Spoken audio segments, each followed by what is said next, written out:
General Muhoozi Kainerugaba, the senior presidential advisor in charge of special operations, has defied his father's directives to leave Twitter, his favorite social media platform. His father, the president of Uganda, Yoweri Museveni, on October 18th announced that General Muhoozi must leave Twitter.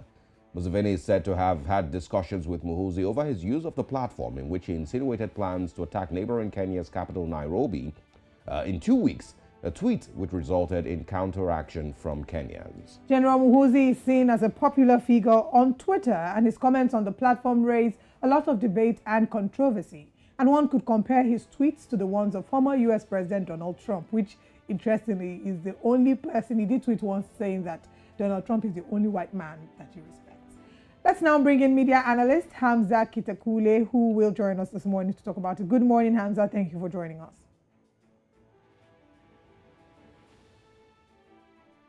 Hamza, we're not able to hear you. We'd like to ask that you please unmute your device. And whilst we're doing that, let's talk about what really is it. So what is it about General Muhoozi Kainerugaba and Twitter? The last time that he did tweet, he was talking about invading Kenya.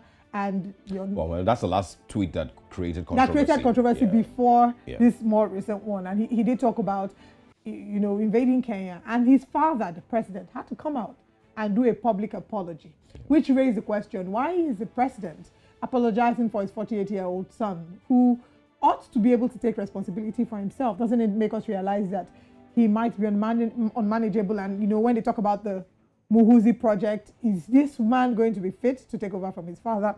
Anyway, let's talk to Hamza again. Hamza, thank you for joining us. Let's talk about what really it is with General Muhoozi and Twitter. Why is he so obsessed with the platform?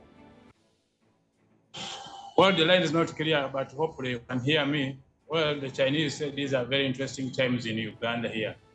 What we are seeing between the president and his son is not something new. The proverb once said that never disrupt a man who is doing harm. So we don't know what is at play in the. You see, it's very interesting. The Ugandans are watching very interestingly, but we had anticipated some very, I think, a power would emerge in the first family. So what is happening? Something new.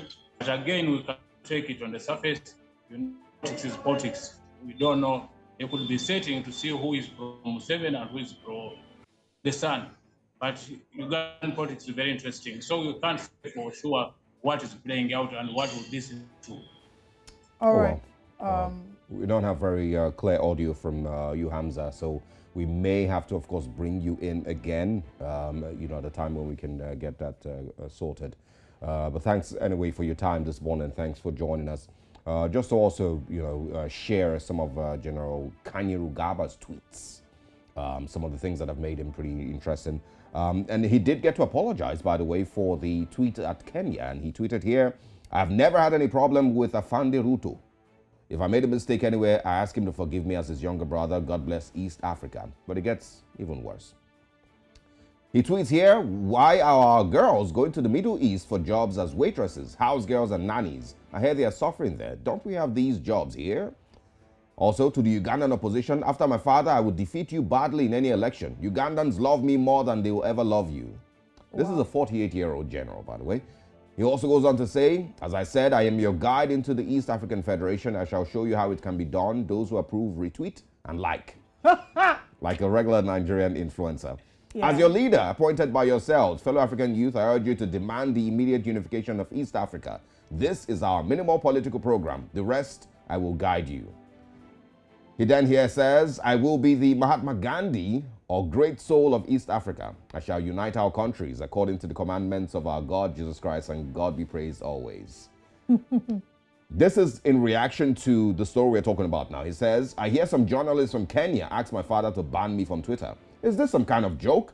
I'm an adult and no one can ban me from anything." Now, there's a reaction to that. Now, the reaction would be because on the one hand, the laws in Kenya forbid people who are in the army from participating or making commentary on politics. You're not supposed to be involved in politics. So on the one hand, they're saying Muhoozi Kainerugaba is an army general. You cannot be involving yourself in politics.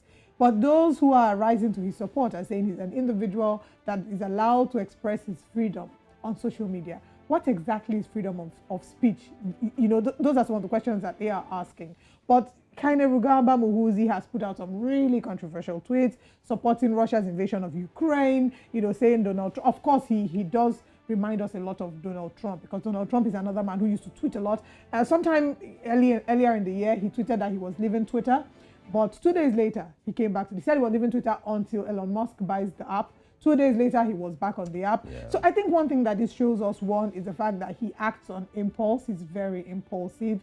And another thing would be... If it's impulsive, I think it's really just, you know... Bans. Like he just likes the attention he gets from it, you know, and he has not been able to separate himself from, you know, the general and the regular, you know, Ugandan who likes, you know, Twitter and the conversations. Look at him here, you know, tweeting about his wife. It says, "Ladies, please calm yourselves. I was captured 23 years ago by a goddess called Charlotte Murari guy. I don't know how to pronounce that." And then the next tweet he says, "All units," this is about some, you know, Ugandan beauty queen, I guess. "All units, please report this culprit as soon as you see her. She's accused of disturbing the general's thoughts."